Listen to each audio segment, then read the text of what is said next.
Well, hello, everybody, and welcome back to our next episode of 6 Feet Under Exhumed, our rewatcher series of the TV show 6 Feet Under. I'm Kari the Mortician. I'm Faith, that mortuary professor. We have a guest today, so Kari, why don't you introduce our guest? Yeah, we have Michelle, who is a badass embalmer funeral director from Texas. Tell us a little about, you have so many businesses and so much going on right now with being an embalmer and funeral director. So tell us a little about you, Michelle, so everybody gets to know you. Well, yes, thank you guys so much for inviting me on. So yes, I am a funeral director and embalmer, and I own East Texas Mortuary Services here in Tyler. And I started that in 2019. And kind of on the mortuary side, being a commercial embalming establishment, our main thing is helping the funeral homes out. So that's kind of our specialty is embalming and reconstruction. And so last year, I kind of got a hair up my sleeve to kind of open a training facility, kind of an institute deal. So I opened Johnston Embalming and Reconstructive Institute. And I got approved with the state anatomical board to actually bring cadavers in and use them for funeral education. So we hosted our first actual hands-on cadaver course in October, and it was phenomenal. It was great. We had international students as well as students from different states that flew in with us, and it was great. It was great. So yeah, I'm kind of taking that on, and I've done speaking events, going across. I went to 9 different states in 2023, teaching Reconstruction and cosmetics, airbrush cosmetics, and so I'm really enjoying it. I think it's a blast. It's a lot of work to manage everything at once, but yeah, we're really enjoying it. And you're a mama, and hardworking mom. Yeah, I'm married. I have a 4-year-old little boy of my own, and then I have 2 bonus kids that are 17 and 13. So Great. yeah, it's all rolled into one. And my husband, we own a retail store, and so we both own, but he runs the retail store, and I do all of the funeral home side of things. So big entrepreneur little family in here, but we make it happen. I showed Josh, I was showing him kind of who you were on your Facebook last night, and your little dude, he goes, look at him. Just look at him. I know, he's a cute. He is cute, but boy, he is a handful. He is all boy, I will tell you that. That's awesome. Well, this was the perfect episode to invite Michelle in to co-host this with us to chat. We are talking about episode number 8 called Crossroads. So starts off, we've got the nice just recently divorced lady. They're in the limousine. She stands up out of the top and wham, yeah, smashes her whole face in. So this is a perfect reconstructive episode. So yeah, go ahead, Faith. Why don't you chat about that? So we've got Chloe Yorkin as our deceased person for this episode, and like Kari said, they're in the limo. They're middle-aged women, I would call them, much like ourselves. And they, Michelle, you might be a baby. I don't know you, but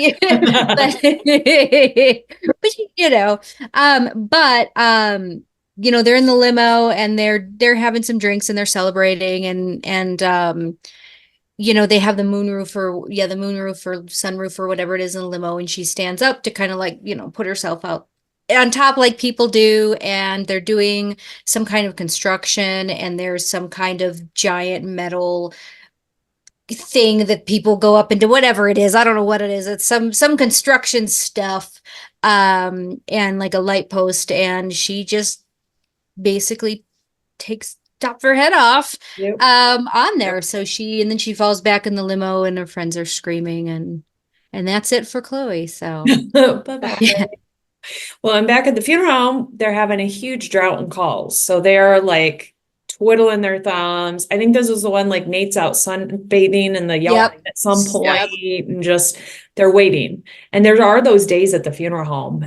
You're like, what do we do if there's no calls? Yeah, it's kind of a feast or famine business. I mean, if you're in a big funeral home, I think it's spread out a little bit more usually, but for smaller locations, definitely there'll be weeks where you have 15 calls in a week and then maybe one call the next week. So it's not always spaced out evenly. And so it's kind of nice that they showed that too, because you do start to panic a little bit. And it's like you can have a funeral home that's 100 years old and go, oh my God, we haven't gotten a call in 3 days. We're going to go bankrupt. And it's like, well, probably not. But they kind of go right to that.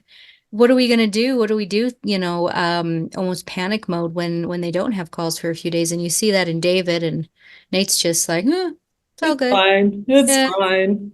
Well, David was saying that it was like his dad had said it was a 9-day drought was the longest they had ever went, and I was That's like, pretty long, but yeah.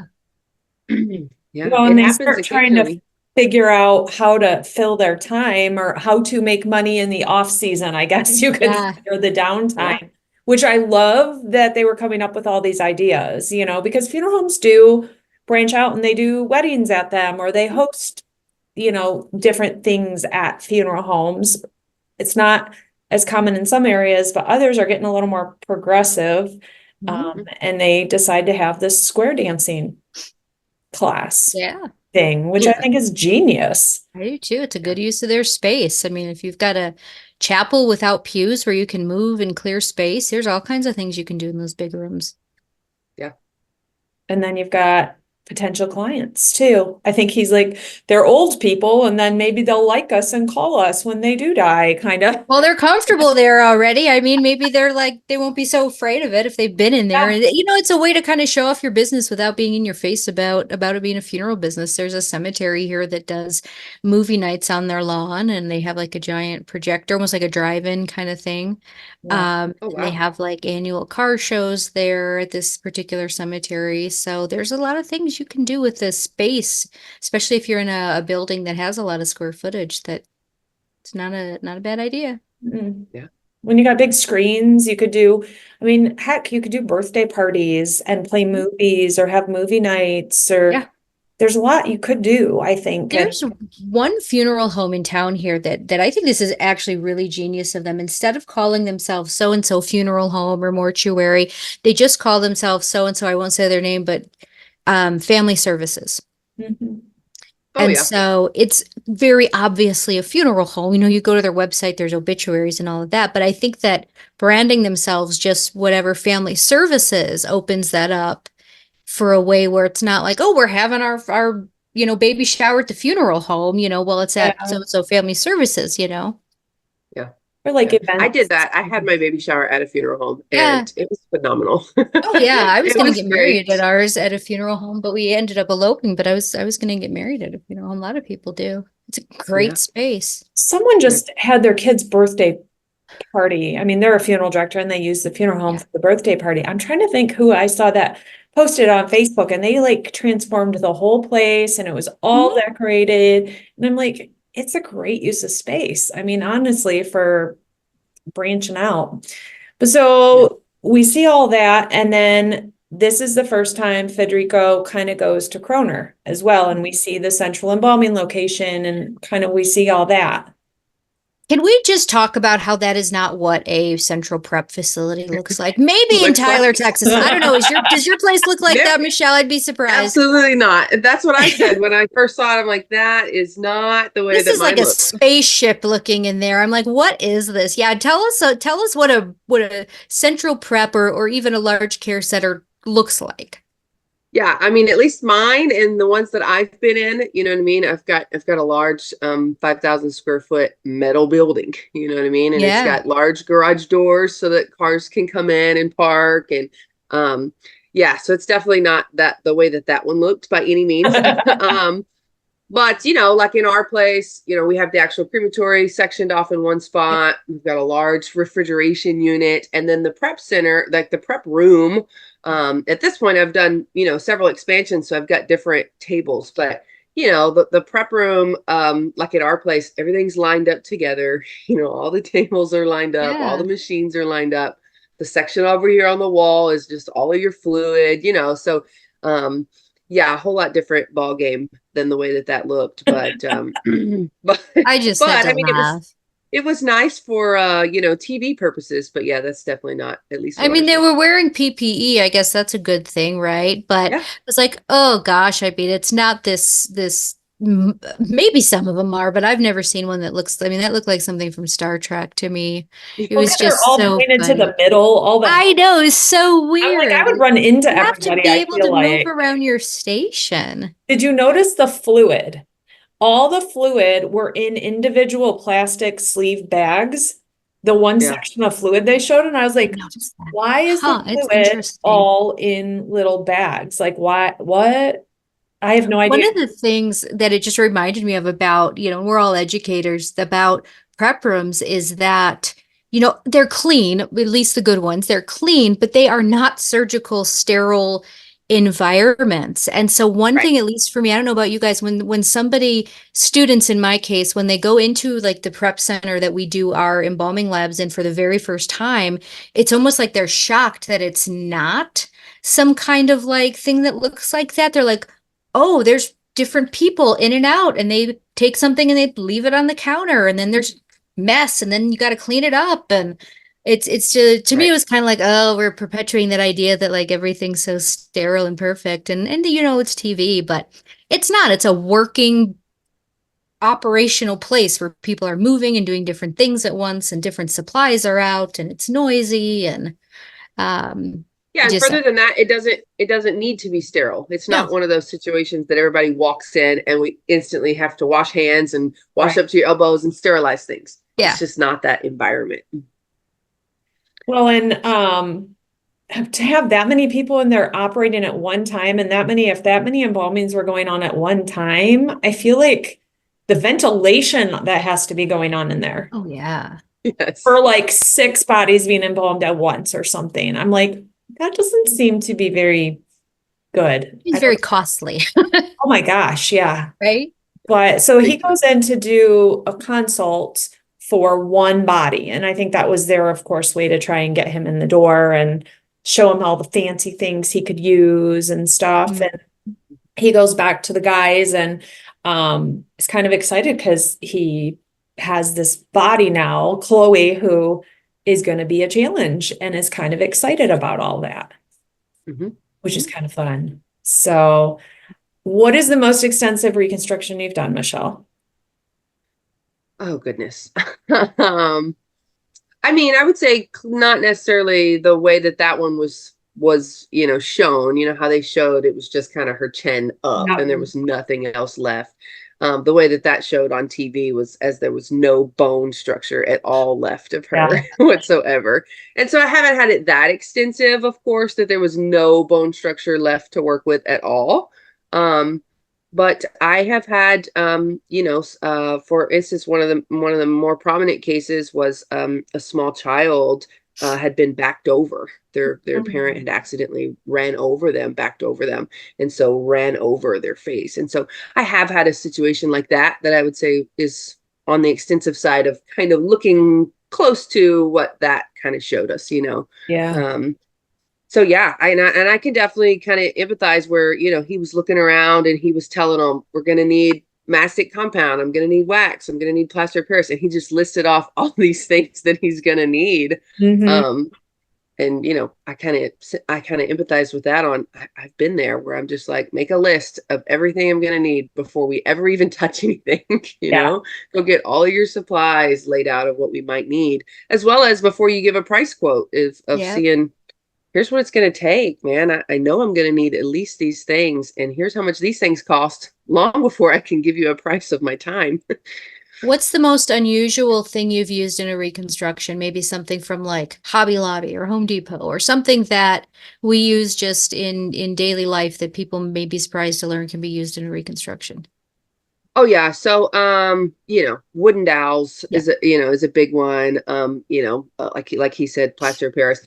I did a decapitation case where I really had to figure out a base to rebuild a neck, just the way the decapitation had happened. There was no neck, so had to figure out how to build that. And so we used a wooden dowel, and we tried to figure out something to come up with what I could layer on to build. And we ended up we found a red plastic cup or a styrofoam cup, Yeah. and we were able to make that and Wow. then build around that to shape a neck. And so, it was trial and error. We tried a million different things to get the length that we needed. And we found a cup. I could cut it until everything lined up was correct. And yeah, so that was probably my most, like, let's just find something that we were trying to find something. Yeah. And that's one of those, everyday uses. The MacGyver moments, where you're trying to just, what could work in this situation, and it's always been stressed at any of the reconstructive, like, Bernie fountains and stuff, like, you don't use garbage, like you use brand new items, you don't use old bottles, because there's people who talk about, oh, I used a soda bottle, or I use this. That's technically garbage. Yeah. Right. So Absolutely. you don't use that. Go buy something new that is like it from the hardware store, from Hobby Lobby, from wherever you need to use. It's okay to use items just as long as they're not garbage that have been Garbage. Yeah. And I think that's something that gets really stressed, because there are people who use mediums like newspaper, things like that, that should not be used because they're considered garbage. Yeah, I think that, people that aren't in the industry probably think that there's all these great things that we can do. Most of the stuff we're just coming up with. Yeah. Most of it is just, this works and here's what we're going to do. I used this once and it was great. And we don't have this catalog of, oh, well, we need a neck, or we need a hand, or we need a nose. Like, we have to make it out of whatever works. And I mean, we don't use garbage, but we use everyday things that you probably have in your home, or that you can buy at just about any retail location to create what we need to do these jobs. It's not like we're going, today I need to order, 2 eyeballs and, 3 fake necks and a fake leg. Like, it's not like that. No. Not like that. Yep, I will say though, my Sheen stuff, I show everybody this makes me really excited. So this is like learning for tattoos. Yep. And I ordered them from Sheen. They were like $1 for 2 of them or something. And I ended up using the lips. I cut the lips off and used them on some people who didn't have lips and kind of glued them on. And it wasn't exactly right, but it was far better than what we had. But I mean, there are all sorts. I have all sorts of random. They're just plastic squishy, and you could cut off any part you needed from different stuff. The things I have sitting around my office, let me tell you. You have to get a little creative, I think, sometimes, and which is kind of the fun for, I think, when you're reconstructing is, look what I did. Like, look what I did. And I did it. That's kind of like Rico does that. You kind of see him like puff his chest and like, look what I did. Look at how pretty. Because isn't that the one his wife comes to the viewing later and she's like, babe, look at her. This is the best one. Did you take Polaroids? Did you I love his wife. She's like his hype squad. And she's so cute about it. I love her. And then, well, they ask him how much, and he gets all like puffed up and gives them a number, and he's like expecting them to be like, no way. And they're like, okay. And then the light bulb clicks for him, like, oh, I could make real money doing this instead of just, in his mind, slaving away in the basement of Fisher and Sons. Like, I could really make a good living doing this, out on my own. So that kind of starts his thought process of, and he had already asked, had been thinking about this, but, kind of really, really starts that thought process more for him of, maybe I'm not being used to my full potential where I'm at. Right.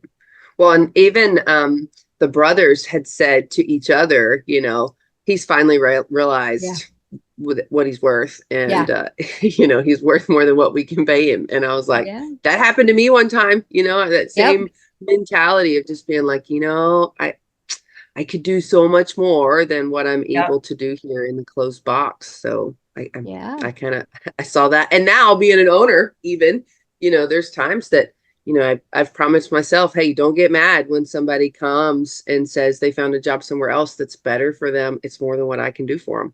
It is what it is. Hey, you're great. And and I'm never going to be upset for you to go better yourself somewhere else. I think that's how you have to look at it too. Well, and I think too many people in our business want a job so badly and don't want to move to an opening. And so they take a position, they take whatever the pay is, whatever the hours are, whatever, and they just do it. And then they're just complaining and they blame the industry and they blame whatever. But it's like you're the one staying, like leave. Right. You don't have to stay there. You don't have to kind of put up with it. Leave. And especially if you know your worth, don't settle for less. I had a guy call me once and he's like, or emailed me, and he was working for a funeral home because he really just wanted to work for a funeral home. And they had an opening and he was driving limo for them, and he would pick up the limo in the morning. He would go to the family house. He would pick the family up. So he'd go in at like 7, get the vehicle ready, pick the family up, go to take them to the funeral, take them to the cemetery, take them to the luncheon, wait, and then drive them all home in the evening. So he's putting in like a 10 to 12 hour day doing this. Hey, yeah. They were paying him $50 a day.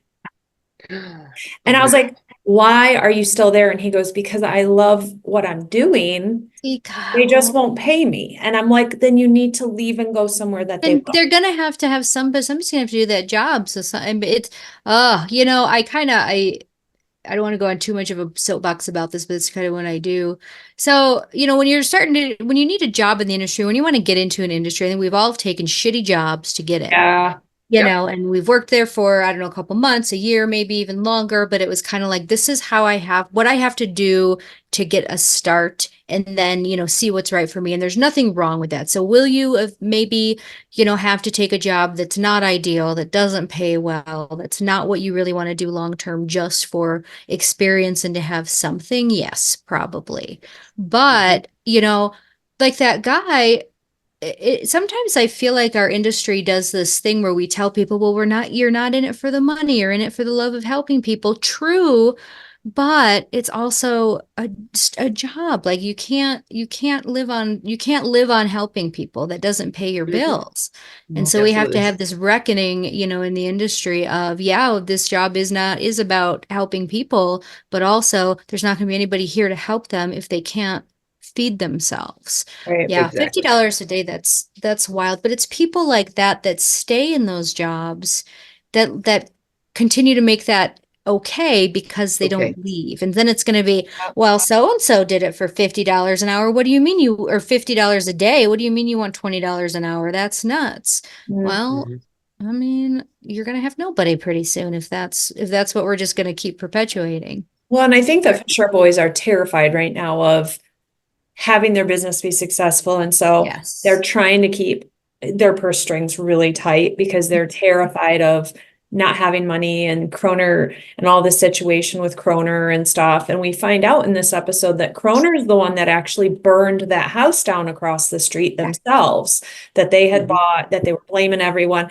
They called it Jewish lightning. Have you guys ever heard that term?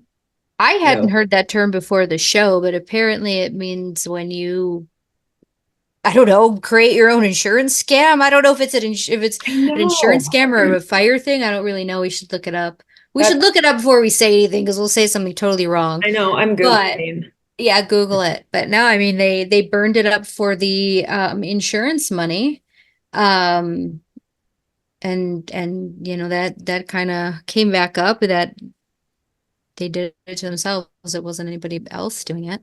But they probably also wanted to, you know, make it seem like the Fishers were afraid of them or something like that by doing that. And I don't know that they really were, but you know, kind of back to the money thing, what I think is interesting, you know, how terrified David and Nate are of spending money or not making enough money or this or that is, you know, I don't recall in the show how long their dad owned that funeral home, or if I think he was first generation, their dad was, but it'd been years and years. And it's a different ball game when you're like, so Nate and David, at this point in the show, Nate's 35 and David's 30.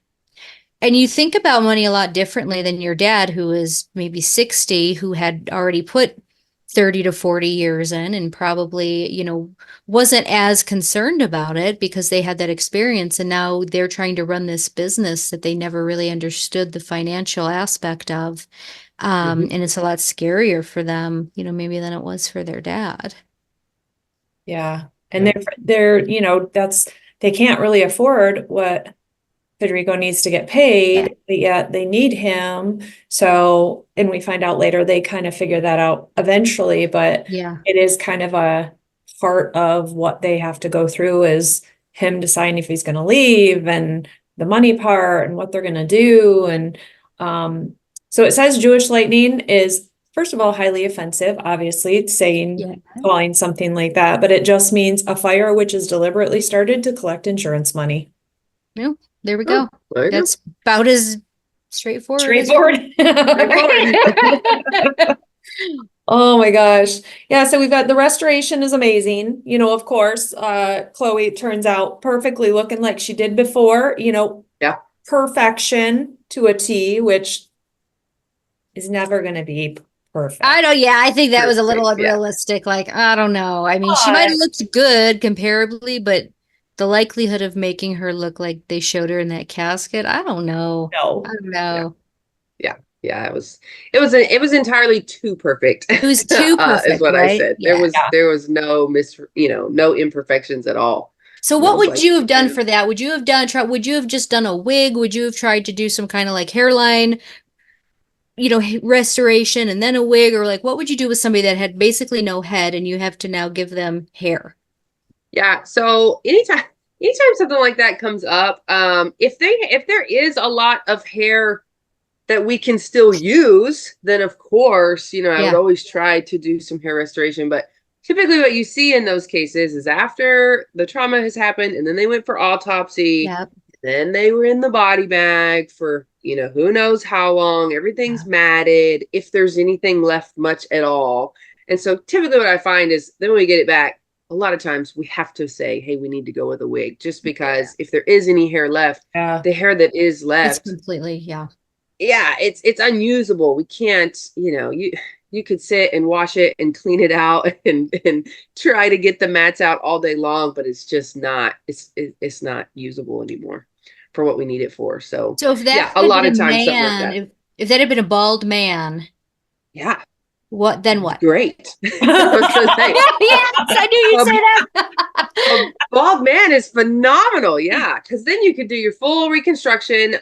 You could do full waxing on top of that. And then, cosmetics over, you know what I mean? Just airbrush cosmetics, I think is what's best for any of those situations where you don't make it look entirely too cakey on top of the wax. All right. Talk to me about airbrush, Michelle, because I'm a program chair for mortuary school. I don't teach restorative art for a lot of reasons. One of them because I don't have an artistic cell in my body, but I cannot make an airbrush not look cakey. I don't know if it's because I'm in a dry climate or what, but like I have tried so many times, even just to like cover my tattoos and see, and and I have a dying air and all that, and it literally just looks like I'm just putting dried up, caked on foundation on it. Oh yeah. No, so airbrush cosmetic is so much better in the sense of not making it cakey is my biggest thing. How do you do Maybe you're going too close. Are you getting runs? Probably. I don't know. I'm just bad at it. I have no patience. That's the problem. Like, oh, come on now. Yeah. Like, so I've patience heard, is a big thing for it. in between. I've heard all kinds of things. What works for you? Wow. Yeah. So biggest thing for me, like you said, is having patience. So one of the things when I was really kind of learning it is exactly what you're talking about. Because when you're going over at a distance, far enough away that it's just lightly kind of laying on the skin, you just feel like you're doing this forever and the color's not changing, right? So then people get really close. And so then all of a sudden it's really cakey in that spot. So I think patience for that, for me, is the biggest thing of I just stay at a distance the whole time. And just lightly go over it, let it dry. Lightly go over it, let it dry until you get to the level that you want it to be at. But also there's a product you ladies probably know about it, base coat, whether it's, PMRC or necrometics or whatever those are. But that to me always helps if you're in a situation that you need it, because then it keeps the actual makeup from seeping into the pores. It's like a flat base. You know what I mean? It silicones it off. And so then the makeup hits straight onto that and it doesn't seep into the pores. That's one of the biggest problems with airbrush that I do see, that it seeps into our pores more than our traditional makeup. And so I have done it where, I do it, it looks beautiful. And I come in 2 days later, because now we don't have any massage cream on, right? Right. And so I come in 2 days later and like the skin tone is like more pale, and it's because that makeup has now moisturized the face and seeped into the face. And I'm like, so you have to go another layer on top of it. So that kind of base coat for me always helps, where it just kind of keeps my color, keeps it there, and it keeps the skin from drying out and seeping anything in. So How do you feel yeah, about the but airbrush, bald. Terry? Pardon? How do you feel about the airbrush? I have not used airbrushing. Nowhere that I've been has had one. I had a case recently and I would have loved to have had an airbrush and we went to use it and it was broken. Somebody had broken, we know who broke it, but they had broken it, didn't tell anybody, and so we weren't able to, and it would have been key to the cosmetizing I was doing on the case. And so I was like, oh, this is perfect. This is gonna be our first soiree into this. We have a machine finally. Let's do this. And it was new and he had broken it. Oh. So it was one of those, dang it. And we didn't have time to like try and order a new one or anything because the viewing was Yeah. that day. And so yeah, I haven't really used it. I would like to. I would like to know more for using it, but I've always just My restorative art teachers love it. And the problem is me, because I just I have no patience and I don't have an eye. I just don't. We don't listen. We're all here because we have different skills and art has never been mine. But they love it and I've tried it and it's patience, I guess. But yeah, so there's all those kinds of tools that we have, but it's cool to hear like what in that case, in somebody in the condition of the person in the show, like where your mind went watching it and what kind of things you were like, okay, this is what I would do. Like, would you rebuild like the face using plaster? Would you use like a wig? I've seen like wig heads kind of used, you know what I mean? Like what? Yeah, I mean, for me, your bottom foundation is bone structure. So I guess, and based off the show, we don't know what he was left with, Yeah. whenever he really went into it. So if you have any type of bones left, even in all the pieces, I mean, it's best to always try to reconstruct the bone structure first and then start building on top of that, whether you actually still have soft tissue you can work with, or we're just rebuilding with clay or wax or some type of form. But if there's no bone structure at all left, then yeah, I've done that, where we've done, from Hobby Lobby, the styrofoam heads or the plastic silicone heads that you get off Amazon, something of that nature, where it makes a base foundation for you, and then we can build on top of that. So yeah, it just depends on the case. But yeah, I will tell you, anytime I get a case like that it is a bald person or somebody with very little hair, it is so exciting, because then you don't have that is a part of it that we're not worried about. You know what I mean? Yeah. We're not worried about the hair follicles and where the hairline was and how it falls. Everything gets smoothed, everything gets waxed, and it all gets painted.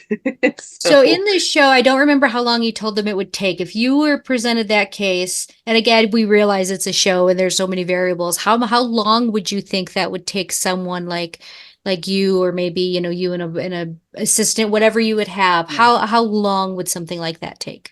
Yeah, that's something that stood out to me, because he told the guy, I just need 1 day. And then Kroner said, okay, have it done by 5. And he was like, all right. And I was like, unrealistic. Right. Very unrealistic. Right. Minimum 3 days. Minimum 3 days. That's what I was thinking. And the biggest part of that is really drying time. You know what I mean? If you got your bone repair, if we're going to use plaster of Paris or some kind of compound, that has to dry. Then using type of fillers or waxes, like the filler that I use, it has to dry in order to really set up for the silicone to really work correctly. So 3 days minimum. And that would be 3 days that's busting it for 3 days. That's really working all day just on that case. And so, in my hands-on class, it is 3 days long, and that's exactly what we do. Is massive head trauma, just like that. That's what we do, and it's 3 days long, but it's 3 days, 8 a.m. to 6 p.m. I mean, we're hustling, and we've got to get to these certain deadlines before the end of the day, so that dry time can happen for tomorrow to happen on time. So. On a real case like that I was taking on for a funeral home, 3 days minimum, but typically I always teach people to give yourself extra time for chaos to happen, for something to come in that you weren't expecting. So I would have said 4, easy, 4 days. So when we're talking about, because he tells him $1,500, which I guess 20 years ago was more than it is today. I had two thoughts about this, and Kari, tell me what you thought. I thought, oh God, how are you going to tell a family they got to pay that much more money? And secondly, that's not enough. Yeah. So I had two thoughts at once. I'm like, I would expect that to be more now. Mhm. Like if I called Michelle and say, how much is it going to be for 4 days? I would expect it would be more than 1,500. But also, how do you then tell a family if you want, this viewing, it's going to cost you thousands of more dollars in reconstruction? How do those conversations go? Yeah, are you directing that one to me or Kari? Because I Both don't of you, typically both have of to you. talk to the Yeah, I think, families. yeah, I want to hear what Kari, like, how would you explain to a family it's going to be like $5,000 more for you to see your person because they stuck their head out of a limo and did all this? I think When it's we know what goes yeah. into it, we know what it's worth truly as far as the professional's time and expertise and labor. But again, when you're in a situation where families already feel like they're paying too much because they have no idea what we do, how do you have that conversation? Well, and if Yeah. they don't, especially too, if they 'Cause they have, don't show that part. if they haven't seen their loved one, they don't know No. what they're starting with. So it's I think the whole thing is a hard scenario because there are funeral homes who don't charge. Like they just Right. don't. They Yep. don't charge, like it's just part of what we do. Just- And it doesn't matter how long or what. But there's also funeral homes who don't give you the time. They just tell you, hey, we've set the viewing for Tuesday and it's Sunday. Like we need the person ready. And they don't give you, Or they would just tell the family they can't view them, maybe. right. Or they're not viewable. They don't even give the Right. option. So I think problem number one is we not can't bad. agree as an industry what the right thing to do is. Mhm. So you're Right. going to get a different answer. If you go to 3 funeral homes, you're going to Yep. get 3 different answers. Yeah. And I think that it's all about comfort. I mean, if you go to, small town, wherever, they get one tragic case, maybe a year, they are not going to have the skill Yeah. because they don't have the repetition to be good at doing a restoration. So they are automatically just going to say, not viewable, done. Yep. I mean, I went to go, I went in to do a trade call at a place, and the funeral director comes in and he goes, I've already told him that's got to be a closed casket. And I was like, why? And he goes, well, he's been dead for like 2 days. Look at him. And I was like, Oh dear. you mean the guy that looks completely fine? He just needs his face washed a little because he had purged a little bit. And then he embalmed just fine. Like you told them it had what? Like, don't speak. Like that's that to me is ludicrous. Like there was no damage to him, Absolutely. no even discoloration really. And I'm like, just because he's been deceased 2 days, you're telling the family they can't see him? Like there's no reason. So he was completely fine, completely viewable, open cat, it was fine. But it was like, why would you preface that? I can tell you that in 20 years, I can think of 3 cases in 20 years that were truly unviewable. And 2 were a plane crash, which you can imagine. There is nothing to rebuild in those cases. And the other one was, I don't remember it was some kind of bacterial thing, and she just decomposed literally overnight to a point where it was powder in a bag situation was about the best it could be. But other than that, I would, as in my professional opinion, you guys tell me if you agree or disagree, non-viewable almost never exists. It's very rare, in my opinion, that someone is truly completely not viewable in any way, shape, or form, or not worth the attempt. Yep. So that makes me 100%. sad to hear that. Yeah. Well, and I think and that's viewable for family and viewable for public. And I think there's a difference. And I think some people don't realize you can create a viewing opportunity for families where it's not something you're going to do for the public because you as a business are choosing not to have that person viewed, but yet you can give that moment to the family. Yeah. Hand, foot, whatever it is, something. Yeah. What were you going to say, Michelle? Sorry, I started. I was gonna say that's kind of my whole, mission statement, the kind of, thing that I'm kind of want to be known for is that, there's something that's always possible if you're just willing to try. Yeah. There's something. I'm not saying that every case I can pull it together for an open casket, like Kari said, for the full public to see. Sure. Absolutely not. We're not perfect. But I can do something. We can always do something. Once we had a train wreck kind of situation, Mhm. and it was just one of those. There really wasn't anything. Once again, Yeah. there really wasn't anything. And this dad just, he needed to know that that was his daughter. She was in her Yeah. 20s, but he Yeah. just really needed to know. Well, on her forearm, she had a tattoo, and there was a small portion, not even the full tattoo. There was just a small portion of skin left that was intact of that tattoo. And so we asked him, hey, being able to see that, would that help you? And he was like, yeah, I just need to know that it's her. I can't not know that Yeah. it's her. So we took that small piece of skin, we cleaned it, we soaked it in embalming fluid, we placed it on a pillow, we put it in what I would call an infant casket, but Sure. more, the bitty Yeah. Yeah. tiny one, little pillow.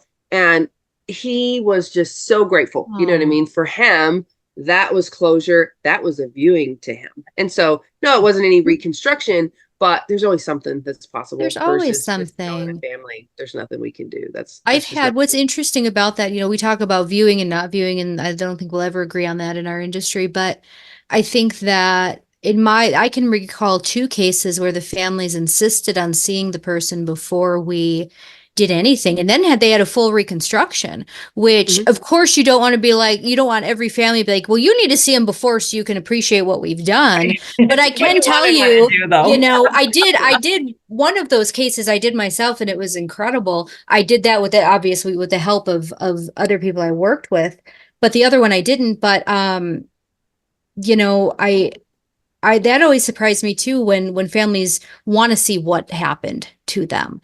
Right. Because oftentimes it's not as bad as they think, but when it is, I don't know. It's just hard for me to be like, oh sure, come see this horrible thing, but they have the right to do that. And it makes me sad too, hearing some families, some funeral homes won't allow that either. I think Yeah, we put our own, opinions on a little too high of a pedestal sometimes with families.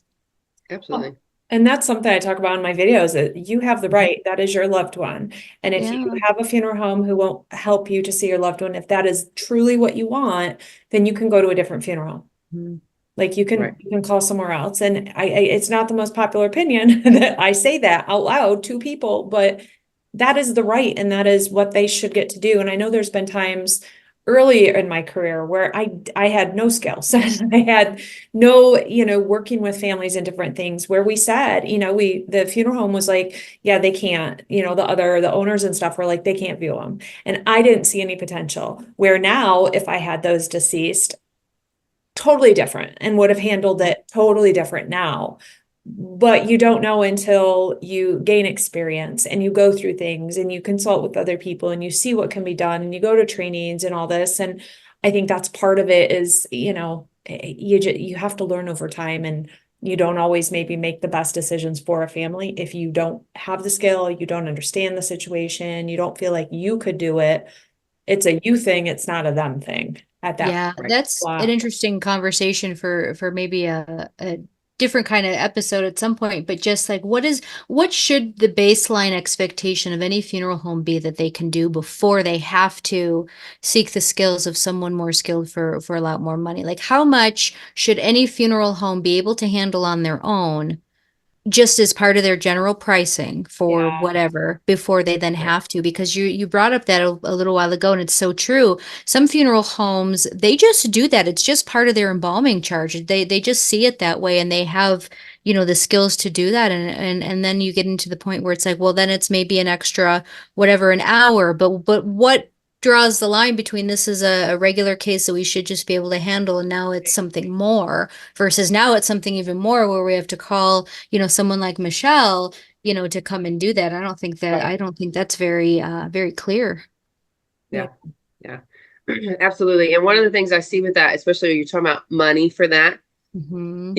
is the funeral home. And of course, I deal with all different types of funeral homes. So I get to see all different ways of the thought process being, Yeah. that at the point that you have called me or you've called on our service to take that on, we have a charge. right? So we're charging for that. And my customer would be the funeral home, but it does always come into this battle of the funeral home deciding, are they going to pass that charge on, or are they going to just absorb the charge themselves? Right. And, sometimes with that, the ones that are going to absorb the charge themselves, sometimes I get the, oh, can you help us out? Can you, and, unfortunately for me, I kind of have to stand my ground sometimes and just say, listen, for you to put out an open casket in your community when everybody knows what happened to this loved one, I don't want to say it's advertisement for you, but it is. It is word of mouth advertisement that so-and-so funeral home, man, he looked great. He was open casket. Everybody thought it would be closed. That brings the community to you. And that's great. Hallelujah for you. That brings nothing for the community for business to me, so I have to charge. I have to make money on that. And so it's always a weird fine line, just like you said, the way people were raised and how their parents and grandparents always ran the funeral home of, well, I should just do that as a normal embalming charge. And it's like, no, it was 4 days worth of my time. I can't. There's a price. I had a friend, I'm gonna tell you this, I won't say who it is, but his funeral home got a ship in from somewhere and the person just looked so bad. And during the public viewing, which the family wanted, he put out a little sign.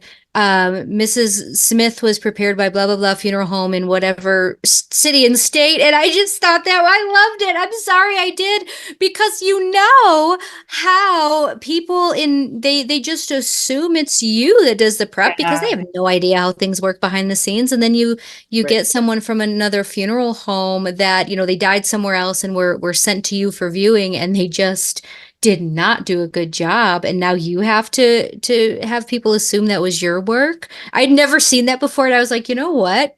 Good for you. Good for you. And to call them out. So this episode also, I mean, we dive into a lot of Claire stuff. We dive into more of the crazy Billy and Brenda and all of her craziness. So Claire's out on this like nature hike thing for 3-4 days or whatever, and so much happens on that hike. So much.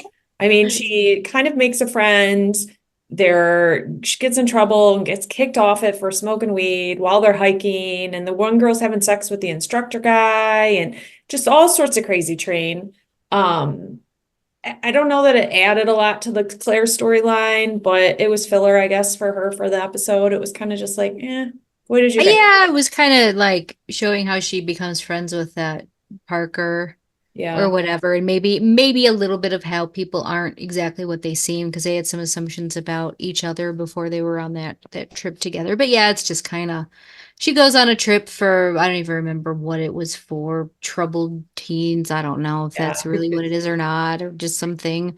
And catches Parker, this girl that she's there with, sleeping with the camp counselor instructor, and it's just kind of like, you just get, it's just like, okay, well, everybody sucks, all people are trash, and it doesn't matter what you do, people are just gonna do whatever they want. And that's really it for her for that episode. So no, there's not a lot about her that's of much note. But then we got the naked guy that's at Brenda's house. I'm like, is Nate ever gonna just be like, listen, this is too crazy? Yes, eventually, right at the end of the episode, kind of, but also, so Brenda has this friend from Australia or something that's visiting, and he's just way out on, cloud whatever, and a different planet, and they're smoking weed and doing what else, and Nate starts to just, he kind of has a bad trip, right? Is kind of what happens. Yeah.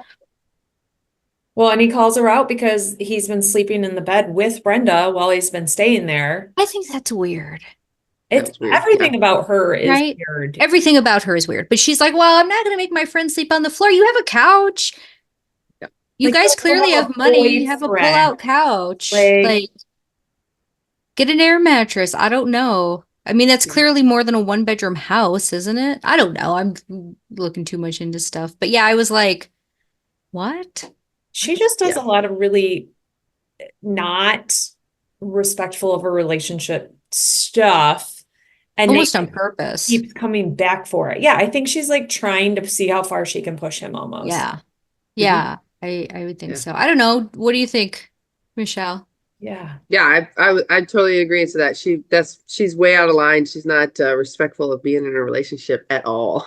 And even when she said that about him, um, not making him sleep on the floor. What did he say? Something about you've got a rollout mat, Oh yeah. Shiatsu mat or whatever. something. Yeah. But I thought if you truly believe that way, which I don't, but if you truly Right. believe that way, let him have the bed and you go sleep on the floor or the couch. Right. I mean, how are you gonna have a house guest and not like, I don't know, that's A just me, plan. but you have Something a to plan, plan. like have somewhere for them Mhm. to sleep or I don't know. And again, you have to remember these people at the time in the show are in their mid-30s. These aren't 20-year-olds that'll just if I went to one of y'all's house and you were like, you gotta sleep on the floor, I'd be like, thank you, I'll get myself a hotel. If I sleep on the Hotel. floor, I won't be able to walk. Like you have to I don't know, maybe other people are different, but for me at my age, I would never have a house guest and not have like accommodations for them. So it was just weird for me because Yeah. these aren't like 20-year-olds. Right. Yeah. But she's probably just doing it to upset him or see what his Well, and then reaction he is. comes Yeah. back at the end and apologizes for all of it and apologizes for being jealous and getting upset and is like, I need a lot of work. I need to do a lot of work on myself and and I'm like, if I went over to Josh's house and some old friend was there and she's sleeping in his bed, yeah, no, no. Why would I ever apologize for being upset about that? Like I don't know if they're just two very broken people that just keep coming back for more with each other because they seem to both just keep hurting each other in weird ways. But yeah, it's such a toxic relationship in a lot of ways. Yeah. I Yeah. think that maybe he was trying to apologize for the reaction, the way he reacted and like screaming and And the swearing at tripping. everybody, Yeah. not necessarily for having a reaction, but maybe for being the way that he was with it. Because I mean, you could have just been like, I'm not comfortable with this. I'm going to leave and done that. Which he didn't do. He like had a scene, but he was also on whatever they were smoking too. But Yeah. Yeah. So weird. So they wind down the end of this one where Federico says he's leaving. And he's gonna go to Kroner's and because they won't let him be a partner. And they're like, we just can't offer that to you. And so he leaves. So it we was don't really interesting to know. me that Nate was the one that was like, well, so much for loyalty, because I would have expected David to say that and Yeah. Nate to be like, what do you mean, man? He's got to go somewhere better. But David's the one that said that, which was Yeah. interesting to me. So you do hear that though. I mean, how many times, maybe not for you, but have you ever left a job and they kind of act like you owe them something because they employed you for a period? Because that was kind of Nate's attitude, was so much for loyalty. Well, I mean, it's not servitude. Like how long is someone supposed to work for you before they're allowed to do something else? That was a weird Yeah. attitude coming from him. Yeah. Yeah. I thought that was a little weird, but it's definitely, oh, as we see it all the time, you know what I Yep. mean? Of you've worked there for so long, especially in family-owned situations, that's like, Yeah. well, what do you mean? Here you go. I had one that told me, I went to your wedding. And I'm like, yeah, great. You know You're what I mean? welcome for Like, being invited. There you go. yeah. And I'm like, at the point when I got married, I worked for you and that's what we were doing. You know what I mean? Yeah. That was a normal situation. The fact that you went to my wedding doesn't mean I have to work for you the rest of my life. Like if something else has No, and come he up, something gave else them is an better. opportunity. Yeah. I mean, he gave them an opportunity to keep him even, which a lot of Mhm. people a lot of employers don't take too kindly to that, which, Yeah. I think that they at first were kind of like, what? But they didn't even talk about it. So I don't think they ever really thought that he would really leave, Yeah. either. But there's kind of this icky thing that happens in family owns more often, I would say, because it's a smaller staff usually, and it's just different, where that they forget over time that you don't have to be there. You could go do something else, and then they're just like, so what? When Yeah. Yeah. you decide to leave, and it's so they take it so personally, I think is Yep. what it is, instead of it just be, well, they got a better job that works better for them, and Yeah. that's all. Yeah. So, Yeah. But on the other side of that too, like being a family-owned business owner, on the other side of that too, how he just kind of jumped in and was like, well, make me partner. It's like, and one of the brothers told him like, well, that's going to require a large investment on your part, yeah. So you also see that on the other side too, for them, as I see, myself, is like, hey, you all can't be my partner. Okay. There's not enough pie to Yeah. give out all the pieces. And just because you've worked here for so many years, doesn't mean I should just give you a portion of the business either. Like, No. I got $500,000 in debt to start the business. I put in all the work, I put in all the time. And now that it's grown and you've been here for a few years, I've appreciated it. You've been paid. It's not like you've been working here all these years for free. But that doesn't mean that, we just hand out partnership to people either. That, it can't work Not like at that all. either. So No, I think a lot of people that work for small businesses, I own a small business also, don't understand what the owners take on. yeah. And like, we struggle sometimes with not really with that attitude, but we have the same struggles as every other small business at mine. I own an auto shop. And it's kind of like if something happens here, you guys lose your job, we lose everything. Yep.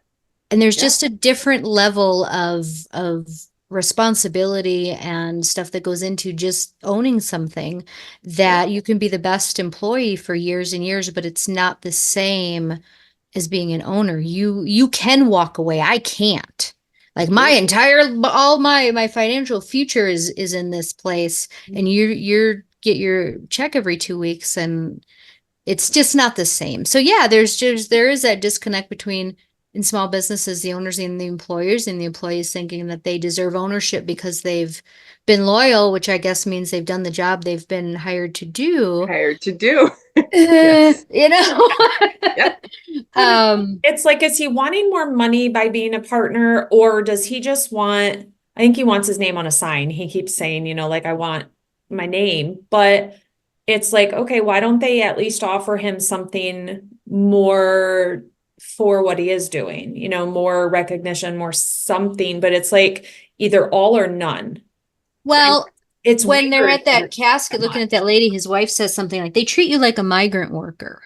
And I don't know if I don't know. I didn't get that feeling from it, but maybe, who knows, Yeah. He is an employee though, and that's unfortunately, again, I've seen time and time again, people that are employees that don't feel like they should be treated like employees because they're good at their jobs. And it's awesome to have people on your staff that are good at what they do that you don't have to micromanage or worry about. But ultimately, it's you're an employee still, So I think for him, it's kind of like, I'm a good employee, so I should be rewarded. Where to them, it's like you're a great employee, and that's what you're supposed to be. So it's just that struggle, Yep. Well, we kind of close out this episode, which I think is hilarious. Dave gets all excited and is like, there was a bus accident and there's 44 dead people and we're going to get some of them, I'm sure of it, and is all excited. And because they've been in a drought, he gets excited. And yes, people die. We're happy when they use our funeral homes. It's not that we wish death to happen. We just hope that we get called. So we do, because you got to pay the bills, and somebody has to die at a funeral home to pay your bills. And that's just the reality of it, even though it sounds terrible to put it that way, but that's really what it is. And it's like, well, people are going to die. We just hope they call the funeral home so that we can pay our bills. It's funny in small towns too. I don't know if you guys have ever experienced that, but there'll be some accident or something wild and everybody go, who's going to get that call? And then they, go to funeral home A and funeral home B or C are like, not because they're not, I mean, they wanted the call. Everybody wants business. It doesn't matter what your business is. You want customers, but like it almost becomes this like stupid little thing among the funeral homes where they're like, well, I went there. That sucks for them. It's like, okay. Yeah.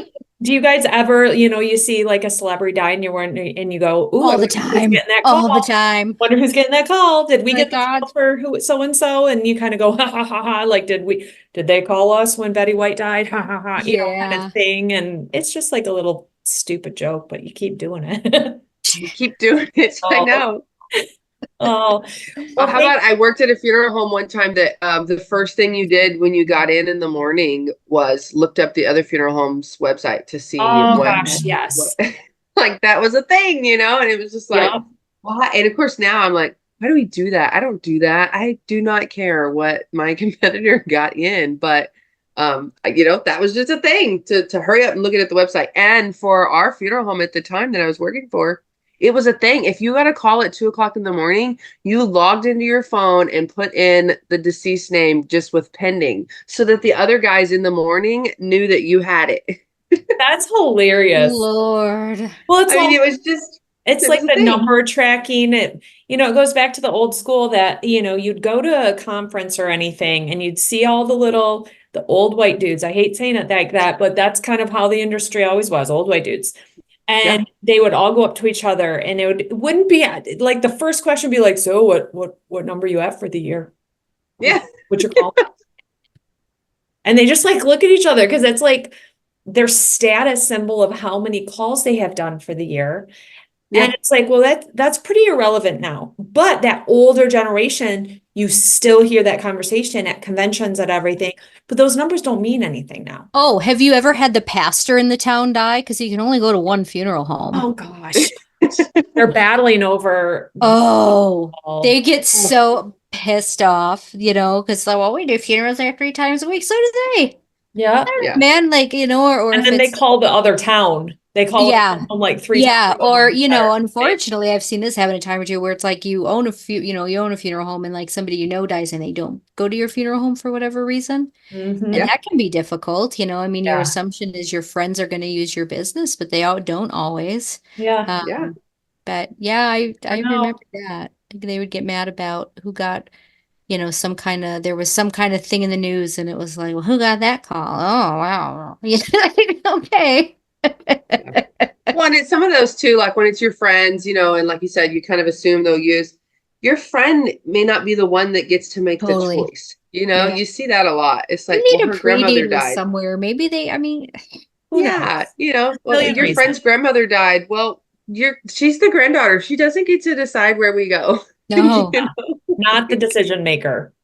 Yes. Yeah. Yeah. Well, thank you guys for joining us for this episode, Crossroads. Check us out next week on Sunday, 6:00 Eastern Standard Time. The videos post. Next week, we'll be doing episode 9, Life's Too Short. And Michelle is joining us again for that one. So check us out next week. Bye, guys. Bye. Bye.